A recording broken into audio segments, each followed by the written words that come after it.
मामा का रिश्ता देखा जाए तो बहुत ही सम्मानजनक रिश्ता होता है, लेकिन हिंदुओं के पौराणिक इतिहास में दो मामा ऐसे हुए हैं जिन्होंने इस रिश्ते को हमेशा के लिए क्रूरता का पात्र बना दिया। एक मामा शकुनी तो एक मामा कंस, और दोनों ही हुए भगवान श्री कृष्ण के कृष्णावतार के समय। शकुनी जहां कौरवों के मामा थे तो कंस स्वयं भगवान श्री कृष्ण के। आइए जानते हैं कैसे किया श्री कृष्ण ने कंस का वध। कंस के एक बहन थी, नाम था देवकी। दोनों भाई बहनों में बहुत अधिक प्रेम था। महाराजा वासुदेव के साथ खुशी खुशी देवकी का विवाह भी संपन्न हो गया। लेकिन जब देवकी को विदा किया जा रहा तो कंस के लिए आकाशवाणी हुई कि देवकी की 8वीं संतान ही उसका वध करेगा। इस पर कंस घबरा गया और जिस बहन से वह बहुत प्रेम करता था उसी की हत्या करने का विचार बनाया। वासुदेव और देवकी को कारागार में डाल दिया गया। संतान के जन्म लेते ही कंस उसका वध कर देते थे। जब 7वीं संतान की बारी आई तो उसके जन्म से कुछ समय पूर्व ही भगवान विष्णु ने अपनी माया से देवकी के गर्भ को वासुदेव की पहली पत्नी रोहिणी के गर्भ में स्थापित कर दिया। रोहिणी के गर्भ से जिस संतान ने जन्म लिया वह थे बलराम। धीरे धीरे वह समय भी आया जब 8वीं संतान के रूप में श्री कृष्ण ने जन्म लिया। कंस के सारे सैनिक गहरी निद्रा में चले गए। वासुदेव की बेड़ियां खुल गई।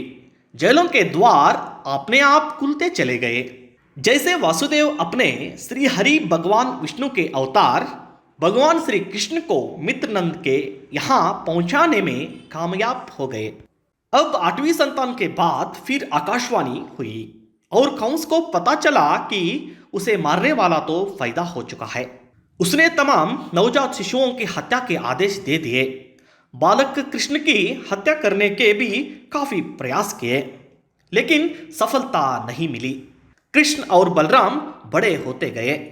श्री कृष्ण अपनी लीलाएं दिखाते रहे और वो दिन भी आ गया जब कंस ने श्री कृष्ण और बलराम को मथुरा आने का निमंत्रण देकर अपनी मौत को बुलावा दिया। कंस ने श्री कृष्ण और बलराम के लिए जाल तो बुना था, लेकिन भगवान कब किसी के जाल में फंसे हैं? पागल!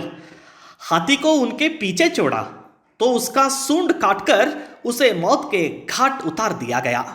इसके बाद मल्ल युद्ध के लिए उन्हें ललकारा गया तो एक एक कर कंस के सारे महारथी मौत के घाट उतरते गए।